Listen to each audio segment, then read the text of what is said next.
Pemirsa, kasus COVID-19 di Kabupaten Karangasem hingga saat ini masih saja terjadi. Pada Minggu 20 September 2020 terdapat tambahan 5 kasus baru warga terjangkit COVID-19. Sementara pasien COVID-19 yang dinyatakan telah sembuh bertambah 7 orang.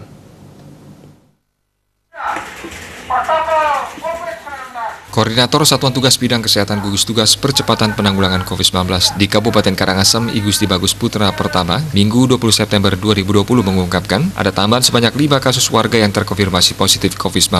5 kasus baru ini rinciannya yakni Kecamatan Kubu 1 kasus dari Desa Tianyar, Kecamatan Karangasem 1 kasus, Kelurahan Karangasem 1 kasus, Kecamatan Rendang 1 kasus, Desa Menange 1 kasus, Kecamatan Sideman 2 kasus, Desa Trieka Buana 1 kasus, dan Kertabuana 1 kasus. Dengan penambahan tersebut jumlah kasus terkonfirmasi positif di Kabupaten Karangasem menjadi 704 kasus. Kasus konfirmasi positif yang meninggal bertambah 2 orang. Kedua kasus tersebut untuk kasus di Kecamatan Karangasem.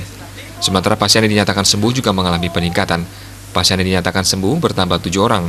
7 kasus sembuh yakni Kecamatan Abang 2 kasus, Desa Tribuana 1 kasus, Desa Ababi 1 kasus, Kecamatan Karangasem 2 kasus, Desa Pertiba 1 kasus, Kelurahan Karangasem 1 kasus, Kecamatan Kubu 1 kasus, Desa Tianyar 1 kasus, Kecamatan Magis 1 kasus, Desa Padangbayi 1 kasus, dan Kecamatan Sideman 1 kasus dari Desa Siduwati 1 kasus. Jumlah pasien kasus konfirmasi positif yang meninggal berjumlah 24 kasus, sedangkan kasus probable yang meninggal berjumlah 34 kasus.